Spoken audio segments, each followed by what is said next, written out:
Alright, welcome back, ladies and gentlemen, to another video. I hope you're all having a wonderful day. And today we're going to be talking about the best second-year players of the AFC going into the 2023 NFL season. But before we talk about that, we got to talk about UFC Singapore, Max Holloway versus the Korean Zombie. It's a great fight card. Without further ado, let's get right into it. The first fight I want to talk about is Blanchfield versus Santos. And honestly, this is the fight I can't wait to watch because these are the top women in their divisions. You know, obviously Shevchenko is getting that rematch against Grasso. Should be a great fight right there. But Blanchfield versus Santos. Santos was super close to beating Shevchenko. You know, you can make the case saying if she does not get her eye busted, I mean, like it was nearly shut. If she doesn't get her eyes shut like that, man, she probably beats Shevchenko, and we probably have, you know, a rematch right there. And then Grasso will have to fight Blanchfield, something like that. But we're here now, and Blanchfield's fighting against Santos. But Blanchfield, she's coming off a dominant win against Meatball Molly. And in my opinion, Meatball Molly, I don't know why she took that fight. That was just a mismatch of the century. You know, a brawler versus a submission artist, dude. Blanchfield, she's really great on the ground, and this fight right here is gonna be a great one, man. I mean, this is a tough one because it's a 3-round fight. You know, I was over here thinking about like a 5-round fight. This would be a long, drawn-out fight because both of these women are very talented in their own rights. But man, 3-round fight. Santos is very good standing up, and she has solid grappling. It's a 3-round fight, but I'm going to go with Blanchfield, and I believe she could get a 2nd-round submission. She's going to make a statement to the UFC world saying that she is legit because this is her toughest opponent so far. And I think she gets that title shot to whoever wins that Shevchenko-Grasso fight. Ryan Spann versus Anthony Smith. It's a solid fight. I mean, we've seen it before. Anthony Smith submitted Spann in the 1st round last time they fought. And then Spann also got submitted in the 1st round. Anthony Smith is coming off a loss against Johnny Walker. So this fight is kind of like in the air. Like, Anthony Smith could submit Spann again. But it's like coming off that one fight against Johnny Walker, he did not look good at all. And like, I don't know. In my opinion, it looked like he wanted to retire. Like, he just didn't want to fight in that fight. I don't know. It was, like, very weird. Very weird. But Ryan Spann, he's very physically, you know, capable of knocking anybody out. Goes Ryan Spann. I'm probably wrong on this, but coming off of, you know, Anthony Smith's last fight, it just didn't look like he wanted to be there. He might want to be here in this fight, but I don't know. I'm just going to go with Ryan Spann. He has knockout power. Hopefully he can defend the takedowns. And if he can do that, I believe he'll win. Giga's also on this fight card. He's fighting against Alex Caceres. That one's going to be a phenomenal fight to watch. That one's like the must-see fight. It's going to be very, you know, action-packed. Those guys both are stand-up fighters. So this will be a great one to watch. But Max Holloway and Korean Zombie, this one's going to be a great one to watch as well. This one should be, you know, a classic Max Holloway win. Breaking the record for significant strikes landed. It should be that type of fight for Max Holloway. But I will say this for Max Holloway. He is going through stuff for obvious reasons. He reps the Hawaiian flag every single time he's out there. That's his place. That's his home. And obviously the tragic stuff that's happening over there hurts him. And it sucks. It sucks. And hopefully he gets a bonus. I believe if he gets a bonus, he would use that money to go help those over there in Hawaii, and hopefully the UFC and him could both, you know, find a way to support those who need it. You know. I believe that's what will happen, but let's see if he gets that bonus, and I believe the UFC will, you know, help aid them with that, you know. So, you know, Max Holloway is coming in this fight heavy-hearted, and let's see if he can get the dub. I believe he will. He should. So with that being said, I pick Max Holloway, I guess. Alright, so now we're going to talk about NFL stuff. Tennessee Titans, 2nd-year player, Traylon Burks. He had a solid rookie year. He had a solid rookie year. I mean, if you look at those numbers, those are pretty solid numbers from a rookie. But he got hurt during the Eagles game. I forgot what happened. I think they cracked the crap out of him in the end zone. I believe he was going up for a touchdown grab, and they destroyed him, and he was out for the season after that. But I believe he's going to have a phenomenal season because you got D-Hop on the other side. D-Hop should get more of the attention, and then Treylon Burks should, get more numbers this year. But the only question is for the Tennessee Titans is that offensive line. They did lose some guys on the offensive line, so that means it's going to be less time for Tannehill to make those decisions. That's my only concern is the quarterback play because the offensive line and because of Tannehill. Because Tannehill, he's a solid quarterback, but he's not like elite or he's not like a game changer, But you do have Derrick Henry to run off the play action, so. All right. Indianapolis Colts, I was going to pick Alex Pierce, but I want to go defensively because I don't want to have too many offensive players. So I went with Nick Cross. Obviously, if you look at the stats, it legit looks like he played special teams for his rookie year. And, because he has 11 tackles, 10 solos. That's special team stats right there. But I believe this year he's going to have a bigger role this year. Yesterday, the preseason game between the Eagles and the Colts, he was out there, and they were using the starting, lineup for the Colts. So he is definitely going to be in the starting role. But I don't know if it's in the nickel or in the safety. I seen him out there. I couldn't figure out where he was because I was kind of watching it and kind of not watching it. So he's going to be in the nickel or he's going to be playing one of the safety spots. Probably in the nickel, but we'll see. And then Jacksonville Jaguars, this one's a big one right here. Trayvon Walker, the first overall pick. He had okay numbers, but he is the first overall pick, so you expect a little bit more from him. And he needs a big leap this year. This is a big year for him. He needs to show this franchise that he has improved because that was, his thing for the NFL draft is that he's going to get better every year, because he has the physical attributes. He has long-ass arms, he's super tall, and he has the physical strength to, move blockers out the way. So it's just him learning, it's just him getting better every year by learning new moves and stuff like that. So this year, hopefully, he ups that sack ratio and is able to impact the pass rush. Well, mainly for him, it's really just, not making mental mistakes because last year he did make a lot of mental mistakes.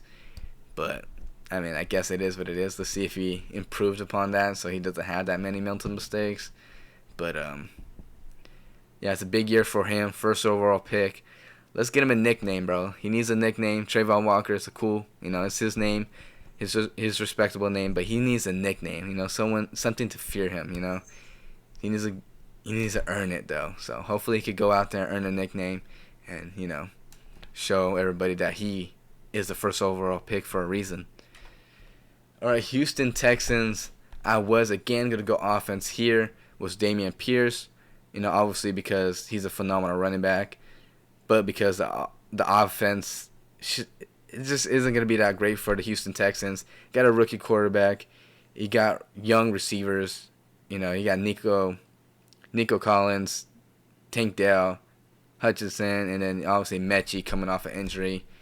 So you got a young core.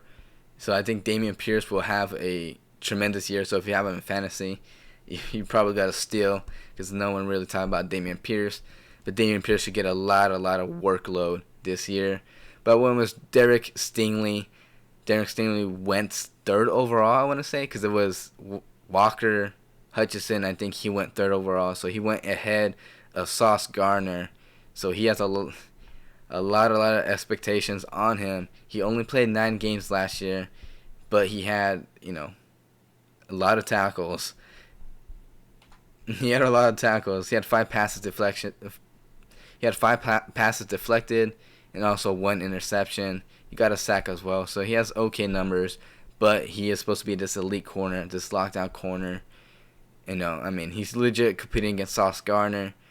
Everybody's gonna compare him and Sauce together until the end of time.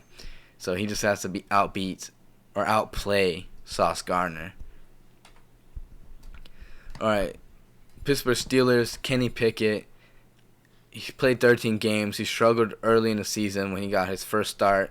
I mean, if you look at the touchdown to interception ratio, it's not too good. He's -2 over there in that department. He had 2,000 passing yards, 63 completion percentage, so that's a solid, number right there. But I truly believe that Pickett is gonna be a legit guy this year.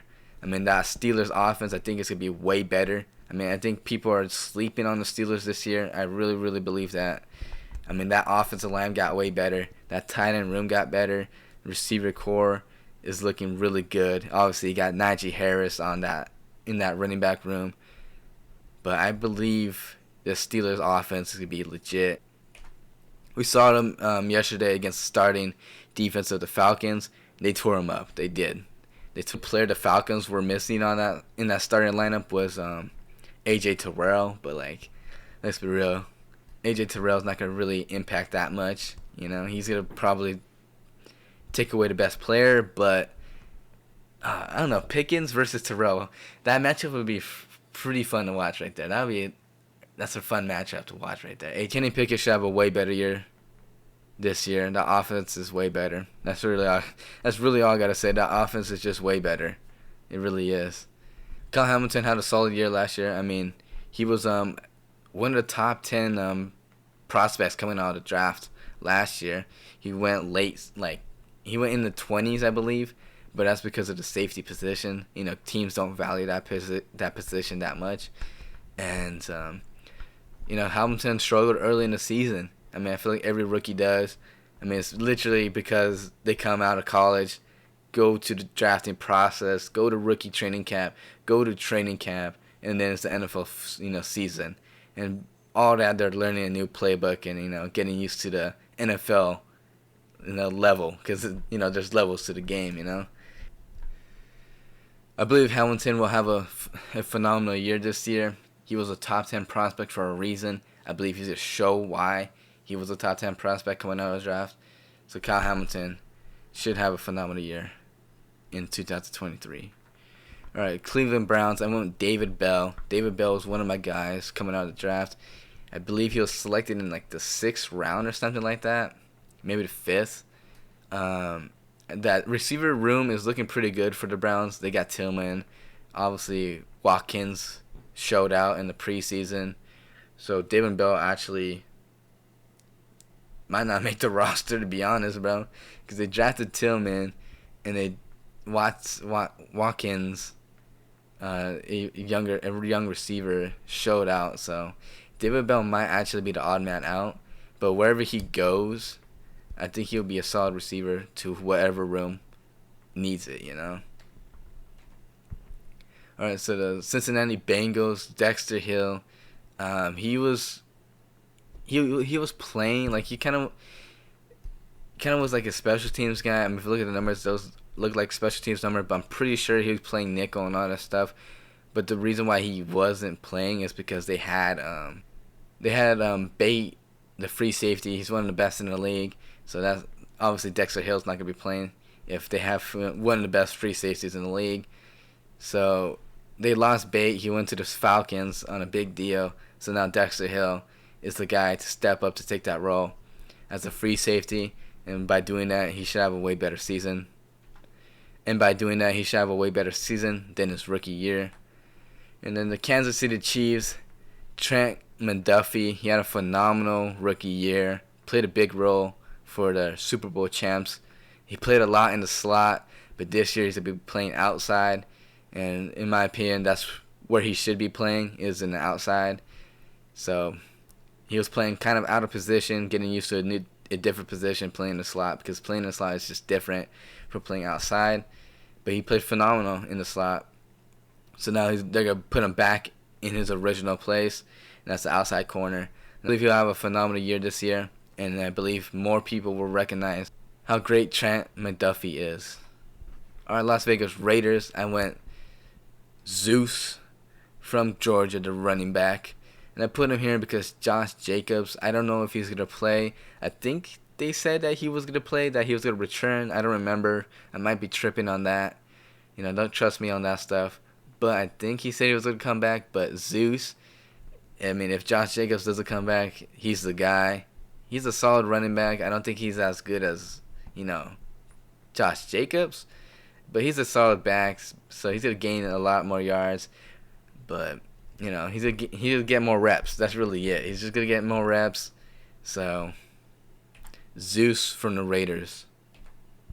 All right, Los Angeles Chargers, I went Zion Johnson. Zion Johnson was a very high prospect coming out of the draft last year. He played phenomenal. He played literally all over the place, I believe, for the Chargers. I think he was he played 17 games. He was the healthiest lineman on that Chargers line. Everybody got basically hurt for the Chargers offensive line, except for Zion Johnson. So it's great for him. I mean, this guy's a phenomenal lineman. He's a phenomenal lineman. He's gonna be a star. He's just gonna be a stud in the league. For the Denver Broncos, one was Greg Dulcich. I'm trying to remember the tight end room for that draft. Who was? I want to say he was the best coming out, right? Unless I'm forgetting someone. I want to say he was the best tight end coming out of the draft last year. I mean, he's a receiving tight end. He legit is. He's built like a receiver, but he's big and he's able to hold his ground against the linebackers and linemen. So he should have a good year. But the Broncos did pick up another tight end. It's a tight end that Sean Payton is very familiar with. One of his guys that he had, or he drafted at the Saints. So Dulcich probably could be very limited because of that. But hopefully, he shines when he does get his moments, and then, Sean Payton realizes that Dulcich is actually, really good. Miami Dolphins, I went with Eric Isagama. He only played one game. He got a catch, and obviously he got injured after that. But he just really shines in the preseason. I noticed him in their preseason games, and he looked phenomenal out there. So I believe he will be a guy for the Miami Dolphins. Obviously, he got hurt last season, so he should have a way better season this year. I mean, that Dolphins offense is stacked. For the New England Patriots, I got Jack Jones. He played 13 games. He had 6 passes deflected, 2 interceptions, and he had 1 pick six. And he also had one of the best man coverage ratings in the NFL for a good portion of the season. And yeah, so he was up there with Sauce Gardner and Woolen. So New York Jets, I have Jeremy Rucker. He only played 9 games. Probably a special teams guy, for punts and all that stuff. He got 1 catch for 8 yards. And yeah, I believe he's just a solid tight end, I think Aaron Rodgers should like him. He's good in run blocking, pass blocking, and he's good at, after the catch. C.J. Osama should coming back though, so Jeremy Rucker, hopefully he gets a little bit more minutes than he did his rookie year. And then Buffalo Bills, I have the Swiss Army knife from Boston State. He played 14 games. He got some. He was out there playing. Like he was in the offense, but I think he's gonna have a bigger role this year. I mean, he's a Swiss Army knife. He can do anything on the field. He could play in the slot. He could play outside. He could be that reverse guy. He can do all those little plays for you. And I feel like he's going to be more impactful this year. And that's it. That's going to be the end of the video. I hope you guys liked it. Yeah, Max Holloway. I mean, that fight card is, it's kind of slept on. I feel like no one's really talking about it. But it's a really good card. Can't wait for it. I don't know if I'm going to wake up at 5 o'clock in the morning to watch it. So I'll probably, watch the replay on, for the sophomore season players. Hopefully they have a great season. I mean, we hope for the best for everybody. Hopefully no one gets hurt or anything like that. But I hope you all have a wonderful day. And I'll see you guys in the next one. Peace.